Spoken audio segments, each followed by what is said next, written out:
Max Park, kamusta kayo? At ngayon pag-uusapan po ng siyam na pwede mong gawin kapag walang chat o text ang lalaki.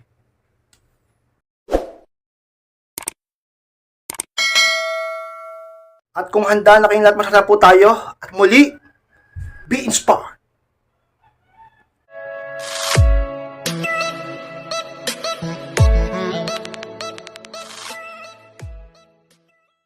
At ang unang bagay na pwede mong gawin ka-inspired kapag walang text o chat ang lalaki sa'yo is huwag mo siyang piliting mag-reply o mag-message sa'yo. Yan ang unang pwede mong gawin ka-inspired. Alam nyo mga ka-inspired, sa umpisa pa lang, yan ang bagay na wag mong gagawin. Diba? Yung pipilitin mo siyang mag-message o mag-reply sa'yo. Ka-inspired, bakit naman? Alam nyo, hindi mo kailangan pilitin ng isang tao kung gusto niya talaga na magparamdam sa'yo. Hindi mo siya kailangan piliting mag-reply sa'yo kung bukal sa puso niya. Kung gusto niya talaga. Ibig sabihin, kaya hindi siya nag-message sa'yo, nagte-text, nagchat-chat, dahil ayaw niya, tapos pipilitin mo. Gusto mo ba na mag-message, mag-reply lang yan dahil sa pamimilit mo? Baka mag-away lang kayo. Baka ano lang masabi niya sa'yo. Diba? Pagka ganyan kayo, super kong pilitin. At mas lalong magpapahabol yan sa'yo. At mas lalong niya makikita ang kabaliwan mo. Sapagkat yung pamimilit, tanda ng paghahabol din yan. Pagka ganyan, di mas lalong lalaki ulo niyan, mas lalong hindi yan magpaparamdam sa'yo, sapagkat mas lalong bababa ang value mo sa kanya. Kaya sa halip na pilitin siyang mag-reply sa'yo o mag-message sa'yo, hayaan mo siya. Lalo na kung nag-message ka na, nagtanong ka na, marami ka na rin na-chat, marami ka na na-text, tigil mo na yan, okay na yan. Hindi nagre-reply, anong gagawin mo? Hayaan mo siya ka-inspired.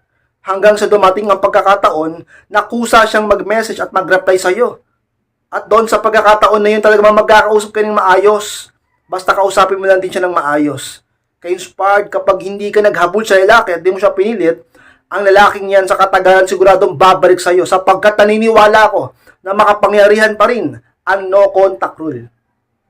Palawang pwede mong gawin ka-inspired kapag walang chat o text ang lalaki sa'yo is huwag ka muna mag-cellphone. Yan ang palawa ka-inspired. Alam nyo, kapag hindi nagpaparamdam sa'yo ang lalaki, tapos panay cellphone mo pa, siguradong mababaliw ka, sasakit ang ulo mo at mababatrip ka. Sa kakahintay sa kanya, kahit papilitin mo ka-inspired na hindi siya hintayin, basta hawak mo yung cellphone mo, wala kang magagawa, kundi mag-isip sa kanya, sapagkat mahal mo siya, partner mo siya. Ka-inspired ang gagawin ko. Mag-focus ka sa trabaho mo. O kung nasa bahay ka lang, gumawa ka ng mga bagay na pwedeng gawin sa loob ng bahay, di ba? O matulog ka. O makipagkaibigan, o makipag-usap sa mga kapitbahay, o lumabas ka sa mga makakilala, mag-self-improve, at marami pa. Hindi yung puro ka cellphone, mababalo ka lang, baka kung ano pang masabi mo sa kanya. Iba kasi pag lagi kang cellphone, tapos di nagpaparamdam sa yung lalaki, kung anong naiisip mo, nasabihin sa kanya, baka mas lalong hindi yan magparamdam sa'yo. Kaya huwag kang puro cellphone, mag-self-improve na lang, at mag-focus sa ibang bagay, habang hinihintay siya, habang pinapataas mo ang value mo sa kanya, sa mga panahong hindi ka nagpaparamdam sapagkat hindi ka nagsiselfone, ka-inspired. Pangatlong pwede mong gawin ka-inspired kapag walang text o chat sa iyong sinalakis, iwasang mag-isip ng kung ano-anong negatibo. Yung pangatlo, ka-inspired. Alam nyo, mag-inspired sa mga pagkakamali ng mga babae.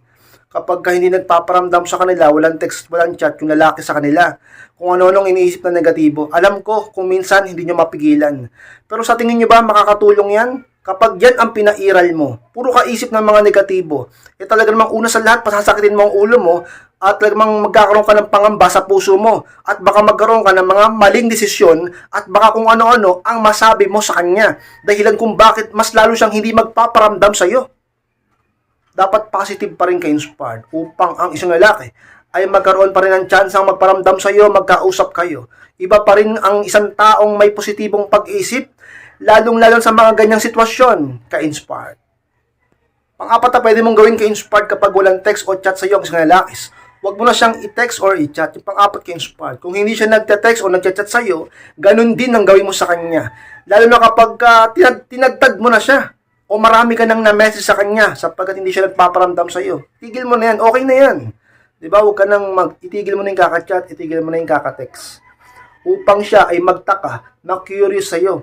Diba? Upang siya naman ang mabaliw kakaisip sa'yo, bakit biglang hindi ka nagparamdam na? Parang nung nakarang araw lang, panay pilit mo, panay call mo, panay chat mo, panay text mo. Tapos biglang isang sandali, wala na, di ka na nagparamdam. Di ba? Ganyan yan. Kaya huwag mong pakainin ng ego niya. Huwag niyong hayaang mas lalo siyang maging ma-pride sa kaka-chat, kaka-text mo. Manahimik ka, mag-no contact rule ka. Kung siya ay nag-no contact sa'yo, mag-no contact ka din sa kanya. Upang talaga namang hindi ka lugi at meron kang laban ka-inspired. Ka-inspired, magkakaroon ako ng laban kahit papaano? Oo. Sapagkat yun nga, mag-iisip yan sa'yo. Imposibleng hindi ka pumasok sa alaala niyan sapagkat partner ka niya. At naging bahagi ka ng buhay niya. At sigurado ko kahit papaano may pagmamahal yan sa'yo. At naaalala ka niya. Ang pag-ibig o pagmamahal ay hindi agad-agad nawawala. Natatabunan lang ito ng iba't ibang emosyon tulad ng galit, tampo, at pagkainis. Pero pag hindi ka na nagpaparamdam at wala ka na sa tabi niya, doon ka-inspired mangingibabaw ang pag-ibig. Muli niyang mararamdaman at muli niyang maiisip ang halaga mo, ka-inspired. Panglimang bagay yung pwede mong gawin ka-inspired kapag walang text o chat sa iyong sinalakis. Libangin mo muna ang sarili mo, yung panglimang ka-inspired. Alam niyo mga ka-inspired, napakahalaga na yan ang gawin mo. Sapagkat ang mga babae, pag hindi na nagme-message, nagre-reply o nagte-text, nagchat ang lalaki, talagang nagkakaroon ng kakaibang pakiramdam. Pangit na pakiramdam. Yung iba nagka-anxiety, nai-stress, yung iba nade-depress, di ba? Sana hindi mangyari sa inyo yan. Kasi iba ang dating ng pag-ibig eh. Iba ang impact ng pag-ibig sa tao. Makapangyarihan ng pag-ibig. Talaga naman kapag ito ay pumasok sa puso mo at ganyan ang nararanasan mo, sobra kang masasaktan, sobra kang malulungkot. Kaya napakahalaga na tulungan mo ang sarili mo. Kapag ganyan, huwag ka magpakalugmok. Talaga naman ka-inspired, lumaban ka. Kung hindi siya nagpaparamdam sa'yo, nakakaramdam ka ng lungkot, naiiyak ka na, nababalo ka, nakakaisip sa kanya, pilitin mong lumaban sa pamamagitan ng libangin mong sarili mo. Pag hindi mo ginawa yan, ikaw lang din ang mahihirapan, baka magkasakit ka pa, baka magkalagnat ka pa, baka hindi ka pa makatulog, baka hindi mo mamagawa yung mga dapat mong gawin. Diba? Libangin mo sarili mo. Wala tayong magagawa, ayaw mag-message eh. Anong gagawin mo? Maglulugmok ka, iiyak ka, magkukulong ka sa kwarto, di ka papasok sa trabaho, magpapaka-stress ka. Diba? Makakatulong ba yan? Tanungin kita, makakatulong ba yan? Makakasama pa yan, mamaya, magkasakit ka. Pag nagkasakit ka, andyan ba siya? Magre-reply na ba siya kapag nagkasakit ka? Diba? Kaya libangin mong sarili mo at para talaga namang ka-inspired, pag nilibang mong sarili mo, bukod sa matutulungan mong sarili mo, matutulungan mo pang sarili mo na hindi magparamdam at maghintay sa kanya. At ang lalaki sa katagalan ka-inspired, ay posible pa rin mag-message sa'yo sapagkat sa mga panahong yan, magtataka rin siya ulit kung bakit biglang hindi ka nag-aabang sa kanya. Ganyan yan eh. Kung kailan hindi na nag-aabang yung babae, hindi nagme-message, dun bumababa ang pride ng lalaki. Ang tao ay sadyang magpapakumbaba kapag wala nang naghahabol sa kanya. Kaya maglibang ka at huwag kang laging naghintay sa kanya, ka-inspired. Pang-anim na bagay na pwede mong gawin ka-inspired kapag hindi nagte-text o nagchat-chat sa iyong sinalakis, mag-focus ka na sa mga goal mo. Pang-anim ka-inspired. Alam niyo mga ka-inspired, kapag ganyan ang sitwasyon mo, mamimili ka lang naman eh. Mamimili ka lang naman lagi sa dalawa. Susuko o lalaban. Maghihintay o talagang maglilibang. Iiyak o magpapakatapang. Magpapakalugmok o babangon. Diba? Magsa-self-improve o sisirain ng sarili. Palaging may dalawang pagpipilian. Sana'y lagi mong pipiliin ng mga bagay na makakabuti sa'yo. Lalaki lang yan ka-inspired. Maraming lalaki sa mundo. Kung magsa-self-improve ka, mamahalin mong sarili mo, magpapaganda ka, magpapasexy ka, higit pa dyan ang manliligaw sa'yo. Gwapo siya, pogi siya, macho siya. Baka mas gwapo pa ang manligaw sa'yo kapag minahal mong sarili mo.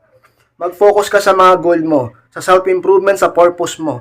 At talaga namang ka-inspired, makikita mo ang resulta at pagbabago sa buhay mo. At baka sa katagalan kapag nakita niyang nagiging high value ka, sapagkat nakafocus ka sa purpose at goal mo, ang lalaki ay maaaring magsisi at bumalik sa'yo. At kung bumalik man siya, at wala ka ng pagmamahal, kasalanan niya na yon. At kung bumalik siya, at may nararamdaman ka pa naman, dapat ka-inspired, medyo pahirapan mo siya upang siya ay matutong lubusan, hindi niya na ulitin sa'yo. Since sa mga sikretong bagay na pwede mong gawin ka-inspired, dapat mong tandaan, kapag ang lalaki hindi na nagpaparamdam sa'yo, wala nang text, wala nang chat, mag-focus ka sa mga goal mo, kaysa lagi ka nakafocus sa cellphone mo, kakahintay sa kanya, baka mabaliw at maghabol ka pa, mas lalo siyang hindi bumalik sa'yo. Mag-focus ka sa mga goal o pangarap mo, upang maging high value ka, magpaka-busy ka, upang ang lalaki sa katagalan ay makita niyang wala ka ng pakialam sa kanya, at sa iba na nakafocus ang isip mo, Sa katagalan, tataas ang value mo at maaari pa rin siyang bumalik at magparamdam sa'yo at mag-aayos kayo at maging maayos pa rin kayo at maging masaya ka pa rin ka-inspired.